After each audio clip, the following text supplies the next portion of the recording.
It must be live. How are y'all doing? So good to see everyone. Well, it's Monday, and hey, can't be all bad because we're all here.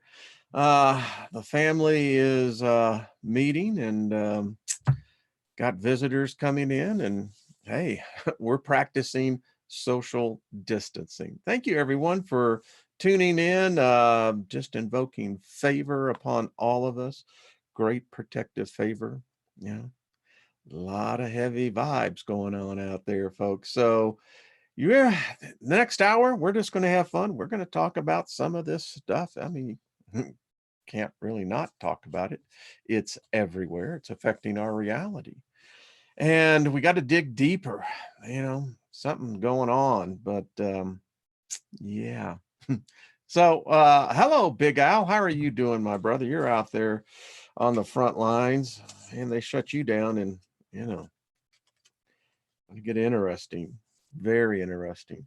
So happy birthday to everyone out there, and much love to everybody. Hey, Spirit Girl, how you doing? Hey, Lois, Cajun Queen Tarot, good to see you. Constance, how are you doing? Good to see you. Robert and Miriam, so good to think agape love, always and forever. Robert V, hello. Hello, Crystal, good to see you.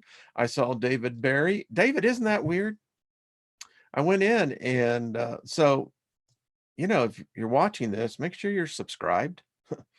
I don't know.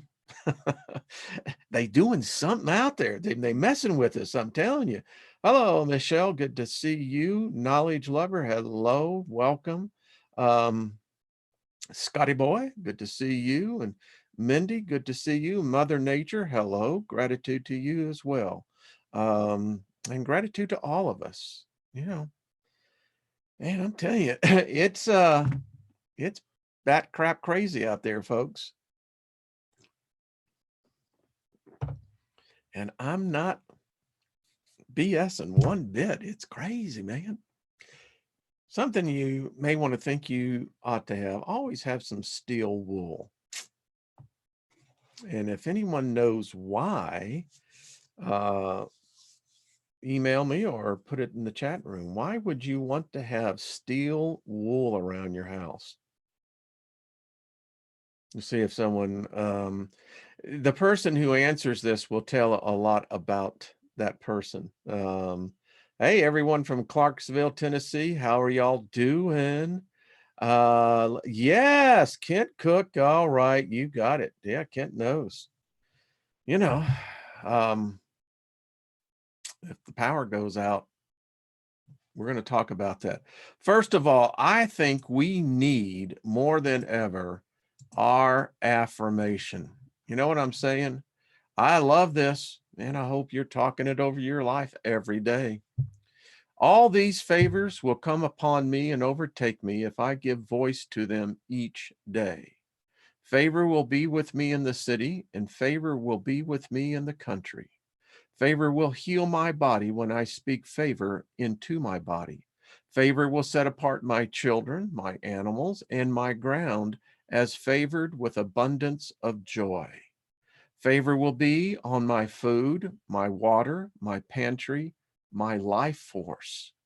Favor will walk with me when I come in, and favor will walk with me when I go out.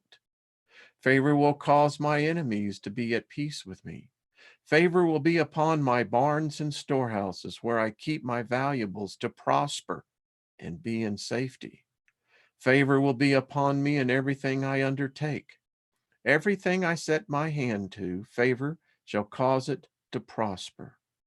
Favor shall be upon all my material property and shall cause it to last longer and not break. Favor shall protect me, my offspring, and my possessions from calamity. Favor will lead me to good fortune in all things. Favor will cause me to be the head, not the tail.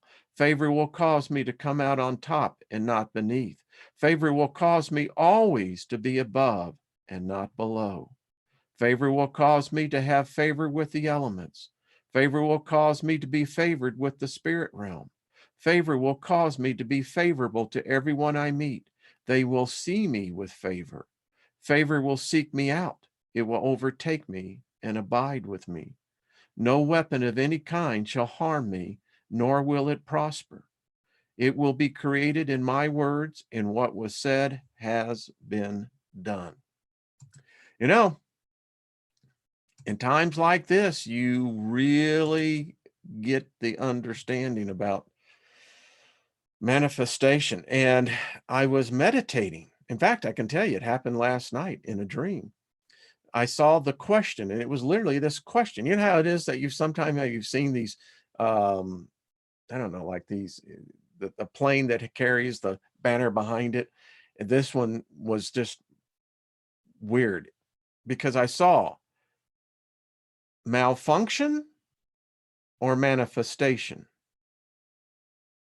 I mean, the situation we're in, if we go by the laws of physics, material, substance, that's what we're reading about the masters. They're telling us that we can create out of thin air because it's not thin air. It's filled with everything you can do, whatever you want to master it to be. But nevertheless, most of us are not quite there yet. So we're living in a time where something manifested this. I mean, if we apply one principle, it has to be uniform in the way that it's applied. So you can't say, well, manifestation only means this and then say, well, but what's this? Well, listen, something very powerful, folks. I think we've missed this. I've seen many channels this week, and they missed this whole thing. They're all focusing on, well, I won't get into all that, but something manifested this. Now, you can't be cavalier and say, well, they've had it in the works for a long time. It doesn't work that way, folks. You can have a plan in the works for a long time, but in order for the plan to manifest requires something very powerful. My question more than ever now becomes, what? I don't think this is human. I don't think there's a human, maybe there is, I don't know, that would have their shit together this tight to manifest something worldwide. No. I mean, malfunction or manifestation. AI runs everything you and I and the world rely on. And the thought came to me, well, all right. Could AI have a cold? Could AI have, COVID-19? Think about this. Let me show you something. By the way, allow me to talk about this real quick. So last week, the earthquake in Utah, right outside Salt Lake City. So Marconi lost the trumpet. And then in Croatia, they had an earthquake, and the second spire, the cross toppled as well. I wonder if the next symbol to fall will be Islamic. But it seems something is afoot. So thoughts manifest reality. We know this. So manifestation, it's defined as an act of manifesting, a state of being manifested. That's interesting.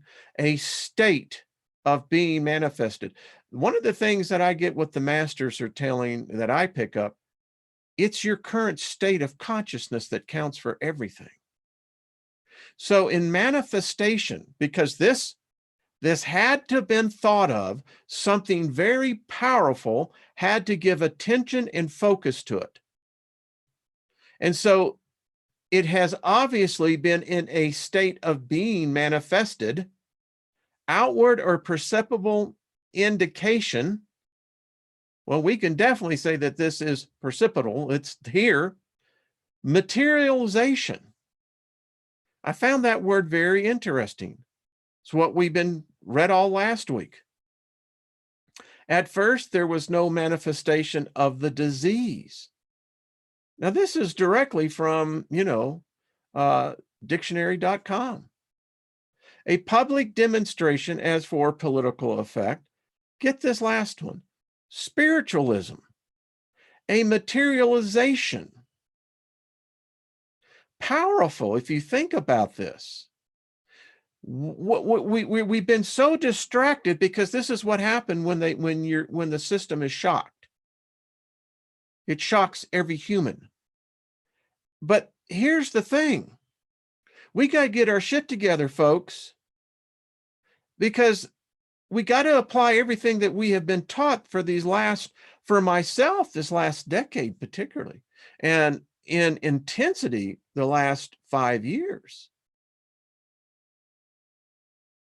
Spiritualism, manifestation, materialization, state of consciousness of being manifested. All these words, and I know Julianne Payne is in, all of these words, folks, connect the dots and what's going on here. So the manifestation of what's got this whole freaking world in this state of being manifested. We are right now in the act of manifesting this. Outward or perceptible indication, materialization. Spiritualism. You can't walk away from it. So what does manifestation mean then? There are many different definitions of the word manifest, but the simplest would be that a manifestation is something that is put into your physical reality through thought, feelings, and beliefs. This means that whatever you focus on is what you are bringing into your reality. You may focus and manifest through meditation, visualization, or via your conscious or subconscious. Now, I don't know. Here's a crazy thought. What about Wi-Fi? Is it maybe be something that we haven't even realized that has been programming us? The process is called manifesting. For example, if you have been thinking about getting a new job and you focus on exactly what you wanted and when you wanted it, your thoughts and feelings would be strong surrounding this. You begin to give manifestation to the sperm that's now penetrated the egg, that which becomes life, which becomes whatever you want to manifest. You could then try to meditate or visualize your goal, and this can help to manifest it into your reality. And those of us who are more disciplined in it, we see faster results. Those who are just waking up to it, it takes a little practice. Now, malfunction is an interesting term because malfunction really is a term that only applies apparently to machines. Now, our body is a machine, and it's defined very odd. It's very short. Failure to function properly.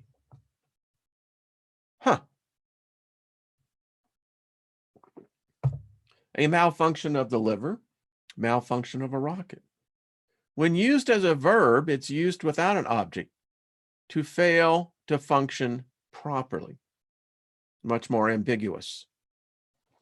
And what's even interesting is that when you look at the related words to malfunction, act, blink, brownout, cut, dark, denial of service, dead, disable, freeze, fritz, glitchy, go dark, operative, kilter, misbehave, misfire, on the brink, out of commission, suspended, wrong. So here's a question. We know computers give viruses. In fact, if you really look at this from a certain point of view, computers are more prone to viruses than humans. They act just like a human in thought. They carry the virus with them. And we can be infected by that. Your computer can be infected by it. And if you don't think that doesn't affect you, well, you ever get a virus and your files are wiped out because you didn't back them up. Yeah. So that's my question. Just a question. I don't know. Something ain't right. That's all I got to say. I mean, something isn't right about this. And I tell you, we have to think differently about this because, folks, you know, we're going to get into the reading of the masters, but there's some reality coming. It's a hard reality coming. I don't know what happens. I asked myself this question. So far, year to date, of the current flu season that started in October 19, 32,000 Americans have died of flu. We're not hearing about this. And so, in one way, you're going, well, all right, flu's pretty contagious. So I asked this question of myself, kept asking it, why shut down, take the risk? And it is a risk. This has never been done before, to deliberately shut down a nation's economic engine. Deliberately. It's insane if you think about it. It's just absolutely insane. But then it dawned on me, why do you shut an engine down? Your computer is an engine. You have a CPU in there. I'll tell you why you shut an engine down: to reboot. Many of you who are in computers, you have to do a hard reboot. But nevertheless, I mean, we've got to be honest, and I'm just telling you, folks, don't believe these people that are telling you that it's going to be just fine. I'm here to tell you it's going to be difficult. This economic engine just isn't going to turn on overnight. And whatever is going on, and I don't know what it is, but there have been some huge gambles taken here, huge. And the supply chain has been disrupted. And Jeff Bezos said something that I wish there was a few out there had. He said, quite literally, he said, folks, it's going to get tough. I mean, he said it's going to get really, really tough. And he would know. He probably, of any one company, has the pulse of multiple distribution points. Amazon. I mean, they're hiring 100,000 people. That's great. And the salaries are going up. That's great. But it appears that this is going to be something long term. I mean, where I live, our governor told us that this thing's going to be potentially a year. A year. Not 2 weeks. Not at the middle of April. Not in the middle of June. Going in possibly to next year. It doesn't sound like to me, and we're going to get on with it, but here's the problem.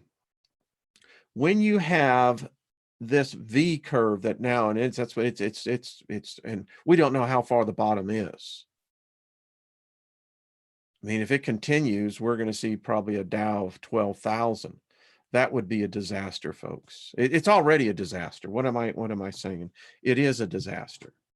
And I tell you, this is unlike anything any of us have experienced. So we're going to have to be positive. We're going to have to be disciplined. We're going to have to see how we can begin to discipline these truths that are within us.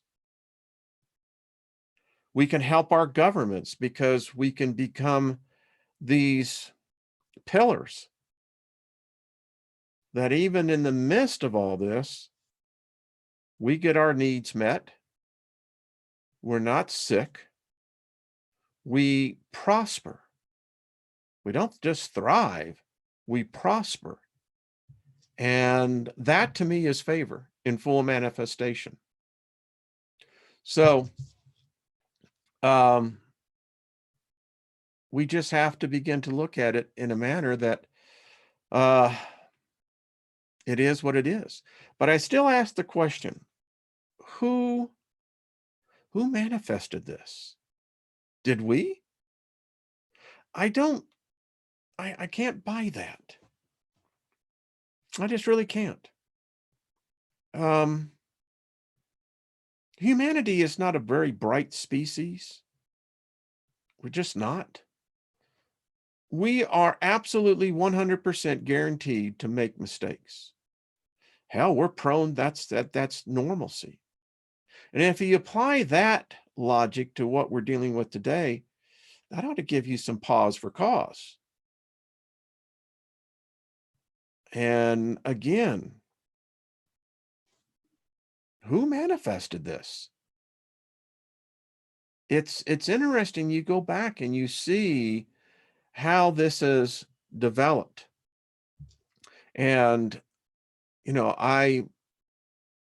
when I was a CEO, one of the great tools for Microsoft was Project. I really enjoyed that program because it was so flexible in the way you could plan. Anyway, so I'm used to looking at things like that. I put everything in chronology in my mind, and then I take the file out and look at it, and it's interesting. This thing has been manifested. The question I have is who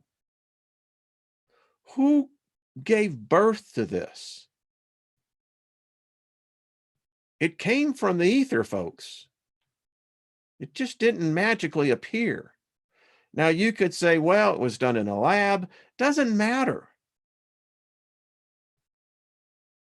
I mean, you think about this, something else going on. And who knows? And you know, the internet has given birth to chaos. Really, that's what the internet is. It's an amusement park. It's where we all find ourselves now.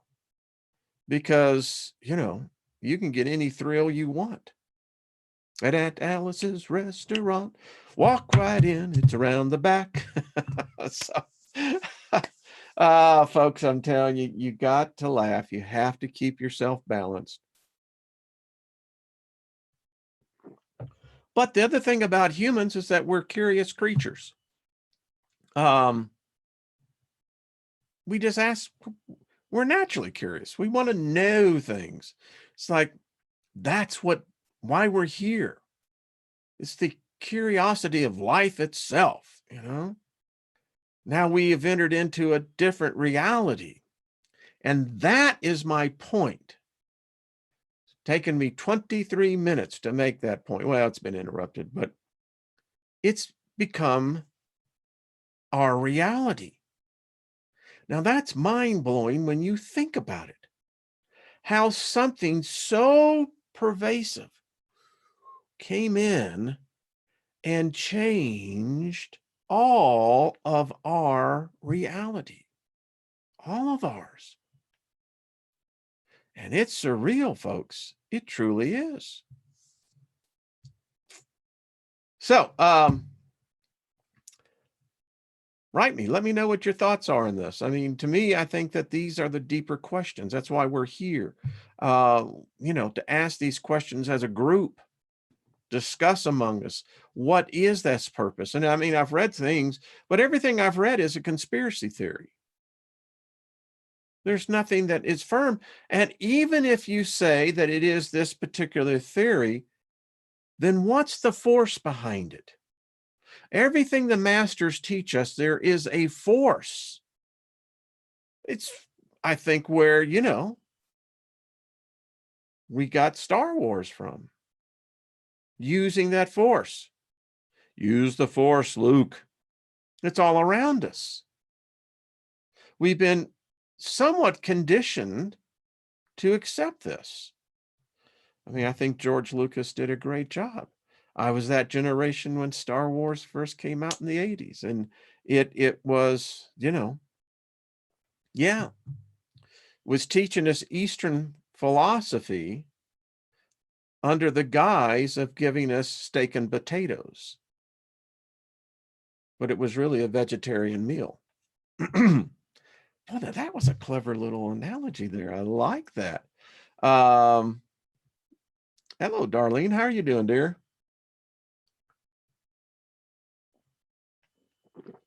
Yeah. Well, you know what? No God has the right to punish any human. Because every God I have seen is messed up, imperfect. Every God I have ever seen is nothing more than a human personification of a sick personality. How does love allow death? What was it that ML said to us? Why do you worship such an angry God? I mean, if this is God's punishment, screw him. I'm just telling you, take that. You know what? Because if that is part of your personality, death to cause pain, there's, yeah.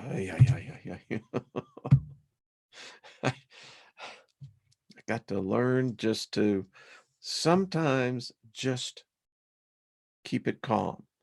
I don't dig these world gods. I mean, listen, Franklin Roosevelt said it best, the buck stops here. When a God will step forward and take responsibility for screwing this whole place up to begin with, now I may give a listen to that.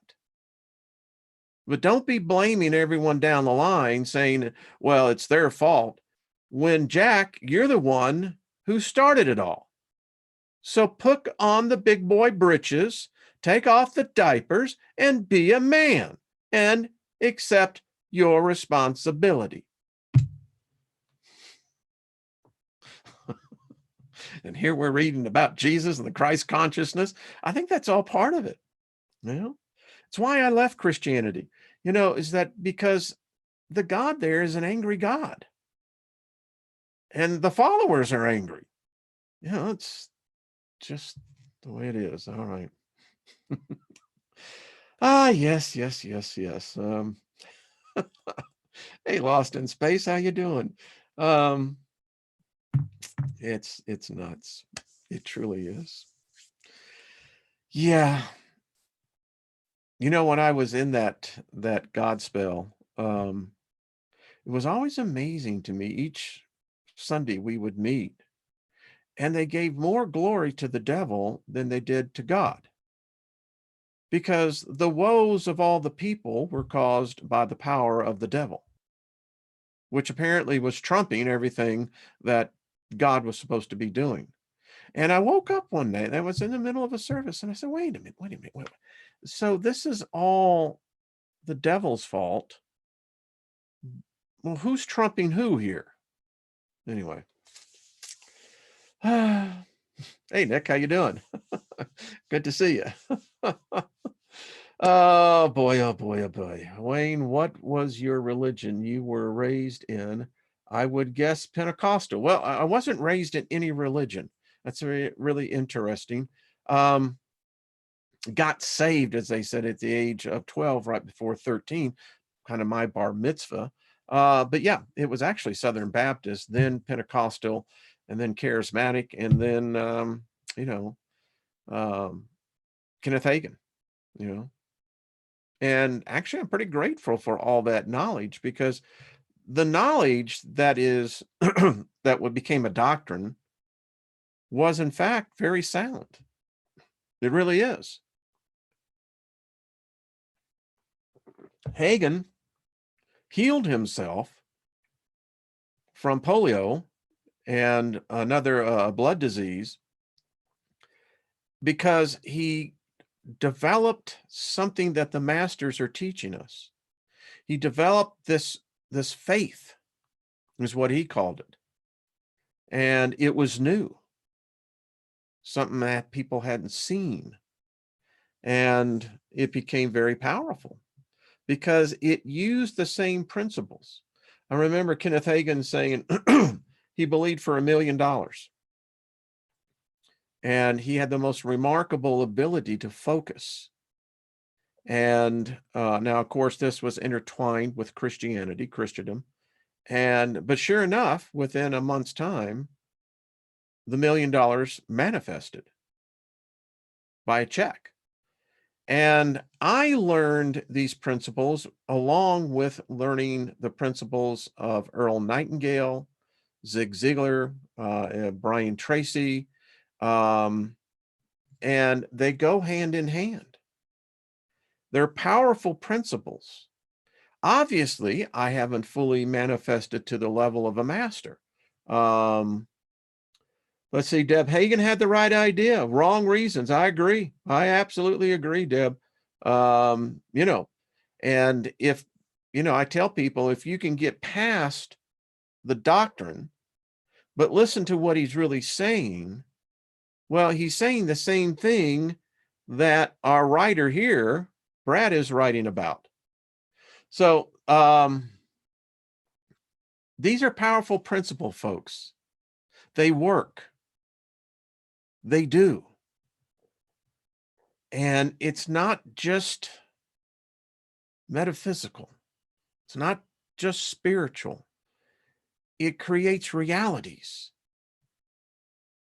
We're all going to pass over to the other side. None of us really know what awaits us over there. But if I can carry the knowledge, and if knowledge, consciousness, is transmuted at that point of rebirth, then I want to take the consciousness of my memories of knowledge to say, my thoughts create my reality. I don't think I'm going to be so susceptible to be led to a light, because I'm going to stop and say, no, wait a minute, time out. We'll see. Darlene says, I know what's going on, what's going to be on the other side for me. Well, there you go. All right. You see how this is why I love this group. We've got an intimate group here, and y'all are just the best. So let's get into it. I think we were at chapter 18, I believe. So kind of bring everybody up there, up at the very top of this temple. You know, there's some, I don't know, apparently they're above even the clouds. So, and we read last week when we left how they had made this arduous journey, and now ML and Jost, they have left. They've transmuted to somewhere else. So our friend went out there. He saw the portal open up, and that freaked him out because he realized he was actually walking on air. So he's gone back, and now he went to bed. We had asked one of the attendants to call us at the first sign of daybreak. And almost before I knew it, there came a rap at the door. We all bounded out of bed, so eager were we to see the first break of day from our lofty perch. We were dressed in no time and went rushing out on the roof like three eager schoolboys. In fact, the noises we made so much startled the attendants that they rushed to see if we were really in our right minds. I suspect the noise of the three of us made was more noise than had ever been disturbed the peaceful quiet of the old temple since the days it was built. And this, we learned, was more than 10,000 years ago. In fact, it was so old that it looked a part of the rock upon which it rested. Wow. When we arrived on the roof, there was no need to ask for quiet. One looked, and my two associates' eyes and mouths went wide. I suspect, had anyone looked at mine, they would have seen the same. I waited for them to speak. Almost in one breath came the exclamation, "Why, we are surely suspended in midair." They said the sensation was exactly like I had experienced in the other temple. They had forgotten for a moment that there was anything under the feet, and the sensation was that they were floating in midair. One remarked, "I do not wonder that these men can fly after experiencing this." We were aroused from our reveries by a laugh, and all turned to find Emil and Jest, and our friend of the records standing close behind us. One of my associates walked quickly up to them, tried to grasp all of their hands at once, and said, "This is wonderful. We do not wonder you are able to fly after you have been here for a time." They smiled, and one said, "You are as free to fly as we. You only need to know that you have the power within to do so. Then use the power." We then turned to the outlook. The fog had lowered and was floating in great billowy waves just high enough so that not a foot of land could be seen anywhere, and the movements of the banks of fog all around gave the sensation that we were being carried on noiseless wings along with the fog. Standing there looking far out, one lost sense of anything underfoot, and it was very difficult to believe that we were not floating in space.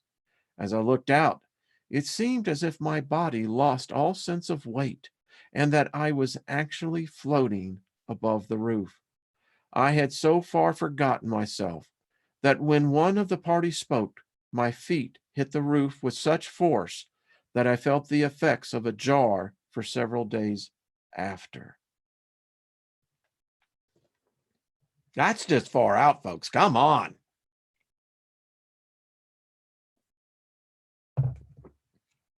Floating 65 feet. How many knows that song from the Moody Blues? Yep. Anyway, at breakfast that morning, we decided to stay over for 3 days, as we expected to visit only one other place of interest before going on to the appointed meeting place. Upon reading the messages Emil had brought, we learned that our chief party had visited this temple only 3 days before. After breakfast, we went out and found the fog gradually clearing. We watched it until it cleared entirely and the sun came up.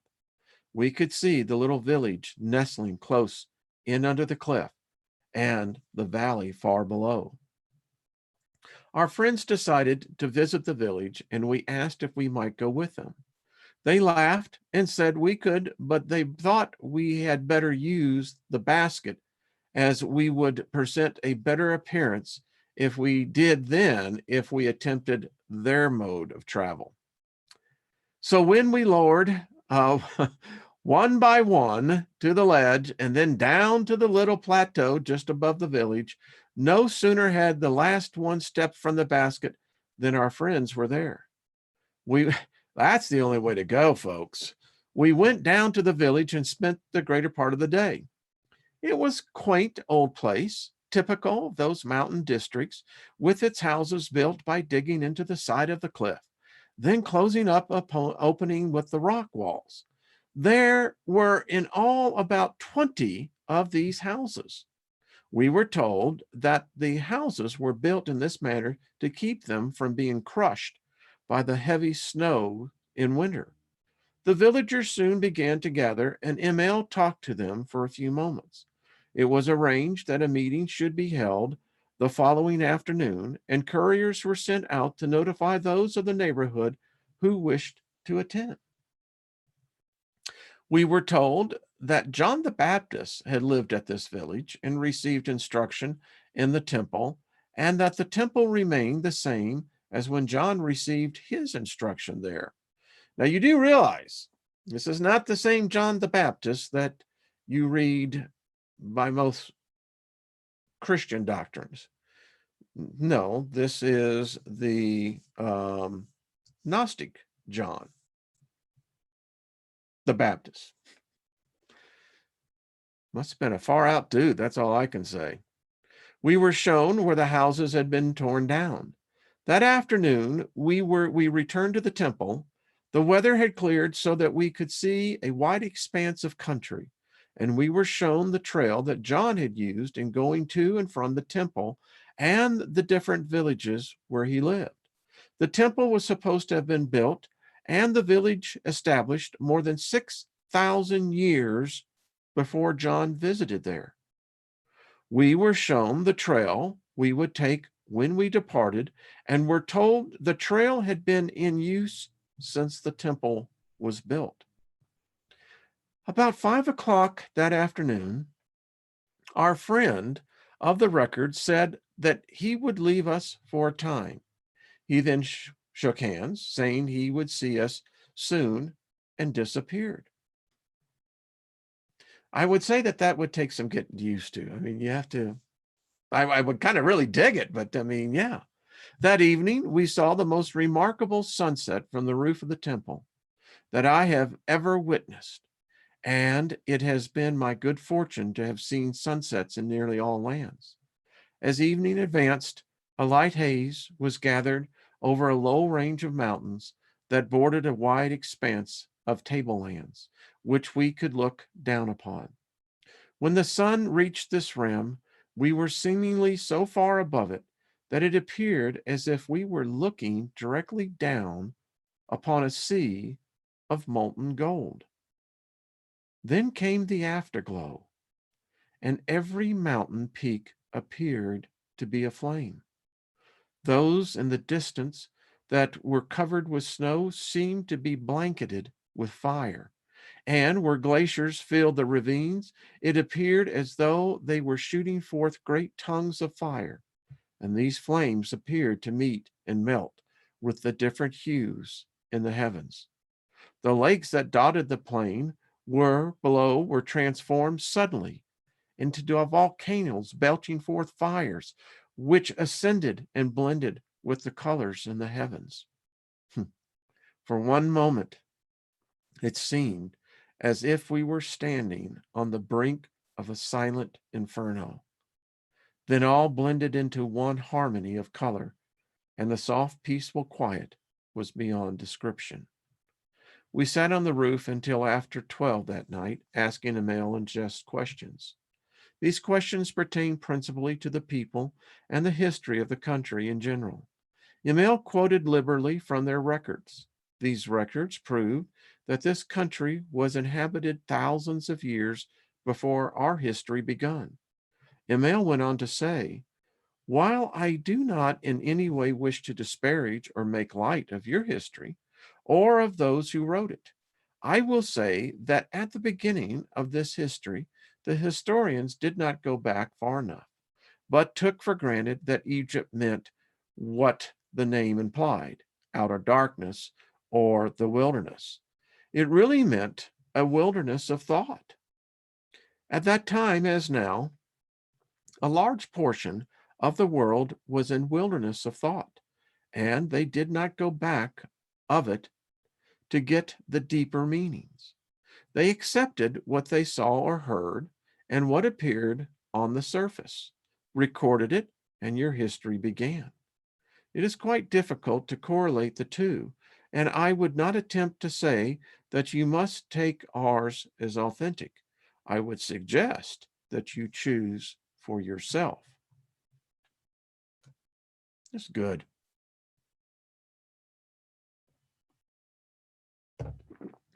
The moon then appeared over the far-off mountains. We sat and watched it round and full until it rose nearly overhead.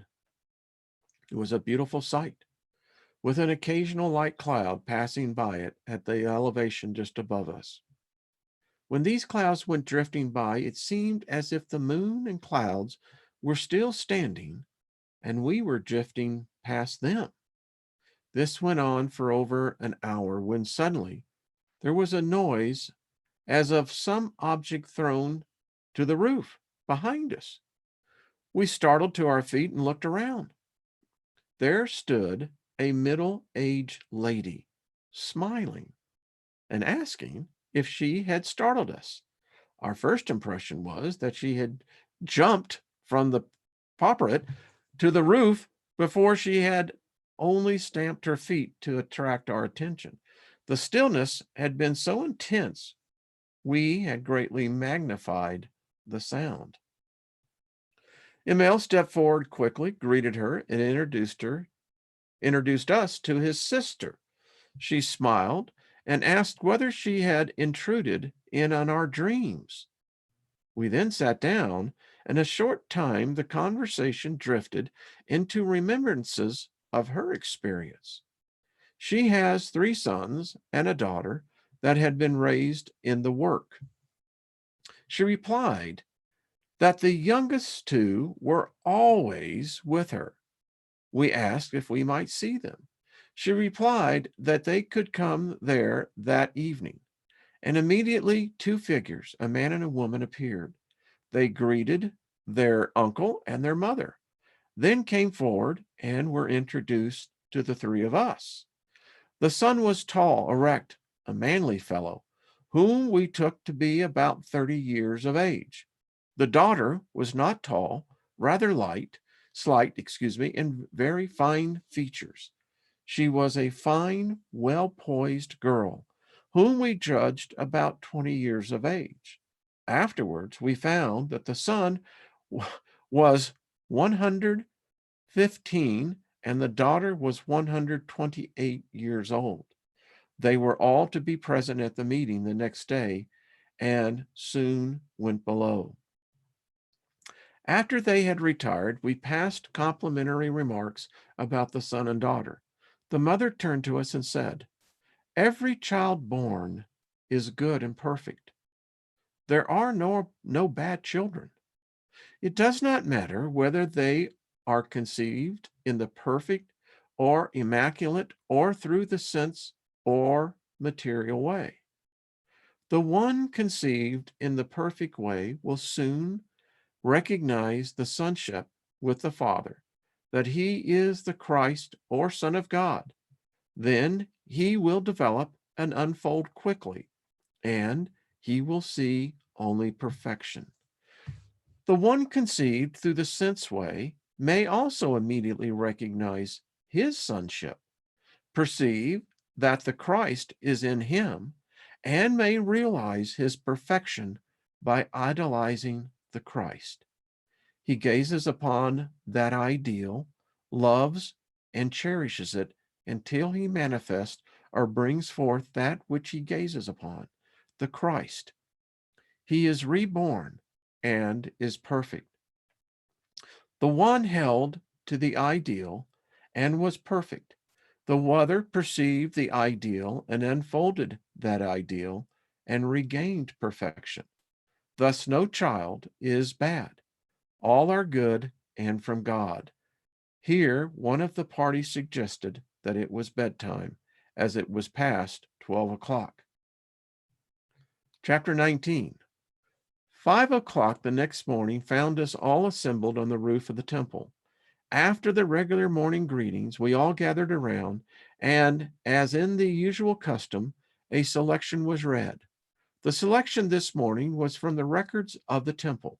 Jess translated them, and we were surprised to find that the translation closely corresponded to the first chapter of St. John in our Bible, and the second reading corresponded to the first chapter of Luke. After the reading, we asked if we might get our Bible and compare the versions. They readily consented, and with the assistance of Just, we made the comparison and were surprised at the similarity. We had scarcely finished when the breakfast call sounded, and all went in. After breakfast was prepared, we descended to the village, and for the time, the comparison left our minds. When we arrived, we found quite a number of congregated from the nearby country, and were told by Jest that they were nearly all shepherds that pastured their flocks in the high mountains in summer, and the time for leaving the lower regions was fast approaching. We were told that such a meeting as would take place that afternoon was always called just before the people departed. As we walked through the village, I met Emil's nephew, and he suggested we go for a short walk before lunch. We accepted the invitation readily, as we wished to see some of the country around. While we were on this walk, several places were pointed out in the valley as being of special interest. The names, when translated, very closely resembled those of the earlier Bible names. But the real significance of all this did not present itself until we had returned, had lunch, and were seated among those who had assembled. There were about 200 in this assembly, when the rest of our friends from the temple appeared. Then Emil's nephew arose and approached two men holding what looked to us like a large book. When this was opened, it proved to be a box in the form of a book. He selected a package which consisted of flat leaves, like those of a manuscript. Then the box was placed on the ground. The package was handed to one of the men. He opened it and handed the first leaf to Emil's nephew. When the reading of each leaf was finished, it was handed to the other man, who placed it in the box. The reading proceeded, and just as the interpreter. It had not gone very far when we saw that it bore a striking resemblance to the book of John, carried out much more in detail.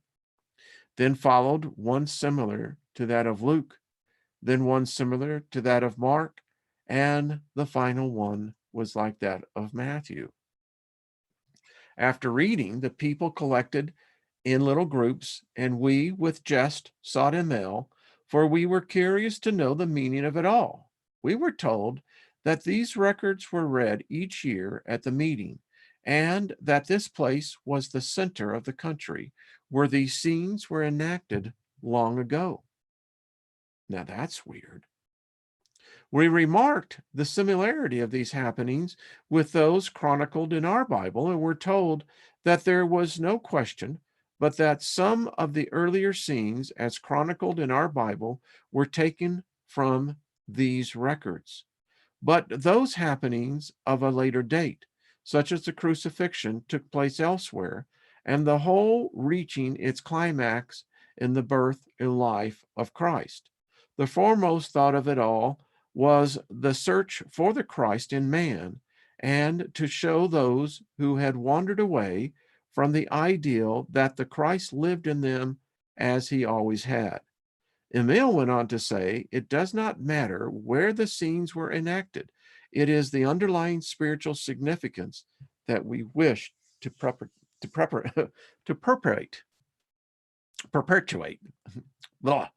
We spent the balance of the afternoon and the next morning making comparisons and taking notes. Space will not permit the inclusions here of these notes and comparisons, but the spiritual meaning will be understood by reading these chapters mentioned above.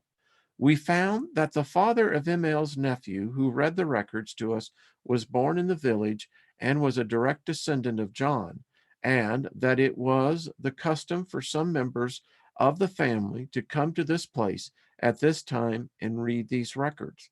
The temple above us was one where Zacharias and John both had worship. Well, that's interesting. We found that our friends wished to be on their way. So it was arranged that Jest would stay with us and the others would go on. We finished with the records that day, then left the temple early in the morning after. Although the hour was early, nearly all of the villagers were up to bid us Godspeed.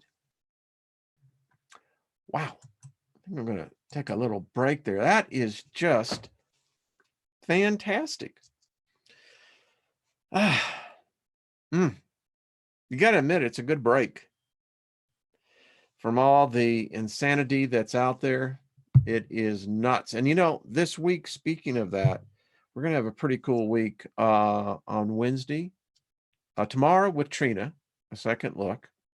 We'll have plenty to talk about. Wednesday, going to have Kaz on. Kaz is a very talented composer. She writes music and does it electronically. And she's also really got some great pictures of a lot of orbs. And then on Friday, have a real special guest coming on, Susan, who is an artist. And I love her artwork. And so I want to kind of bring a little place where everyone can come this week and, you know, get away from the white noise, the constant din that's out there, and where we can actually come and refresh our souls and spend a little time and have fun and just reflect. Well, thank you, Robert. Yeah, everybody, you know, I hope you've got these books. I mean, they're available. This email.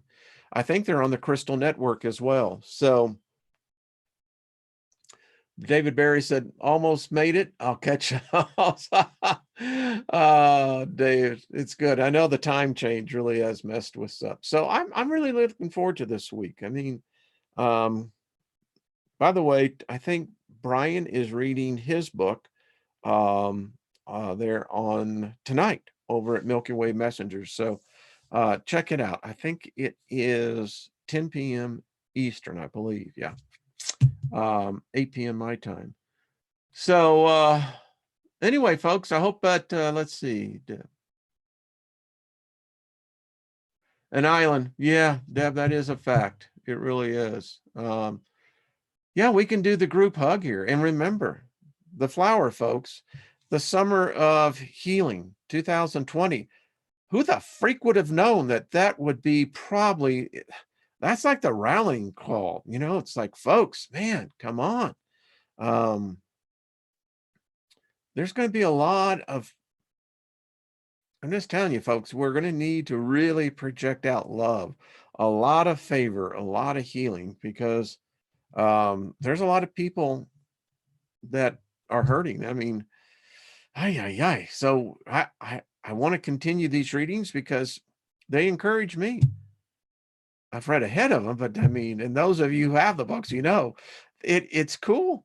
It's very cool. I do believe that when we get finished with this, I think that we're going to be able to do some pretty cool stuff.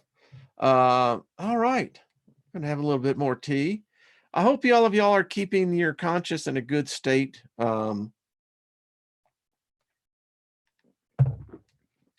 You know, let's see. We should all try to stay in touch these days. I agree with you, Robert. People are writing me. I'm exchanging phone numbers so we can keep the text, and we should do the daisy chain. Freighter, how are you doing?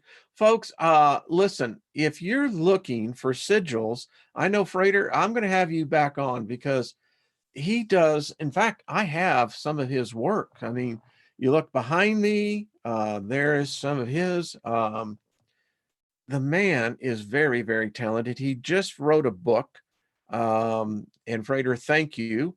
Danny, how are you doing? How is the little one? Oh, nine, good to see you. So, folks, Freighter, put your website in the chat. And folks, you know, these are powerful sigils. The one I have here, this is the fourth pinnacle of Jupiter. I got it from Freighter, and It's been charged, recharged, and recharged, but it really works. Thank you, Frater. He lives over in Europe. So, folks, it's just, you know, we've got so many talented people here. I just, we have a small, intimate group, but I love it. Can we have a list of phone numbers to call each other in case everything goes down? I think what we'll do is, Spirit Girl, let's email and let those who want to put their phone numbers out there, let's do it, because you never know. They may cut the internet. You know, Russia apparently has this weapon that they're saying that can shut down the internet. I don't know why someone would want to do that. Can't we all just get along? So I've just pulled down, you know, lightning, you know, Icarus here. It's all around us. We got all the power we want. Tesla told us this, and now we're finding out, you know, this is so surreal when you think about it, that we're seeing history played out in the same story. The question is, I think, again, for me, as I read these, is like, okay, all right, so let's just talk about who the head honcho is. You know, we can get that the all is all. Well, then I can be all in. I like that. So everyone's getting out great. Oh, folks, this is good. This is really good. Some will have to go back and probably get those email addresses, and we can start putting those down. But that's really cool. And I know, David, we could probably do something over on the Crystal Network too, couldn't we? I think we could. I think we can. If we can think it, we can blink it, we can make it happen. That's what I'm saying. I mean, yeah. Let's see what else is going on. Down in New Orleans, yeah, you guys are about to go under martial law, unfortunately.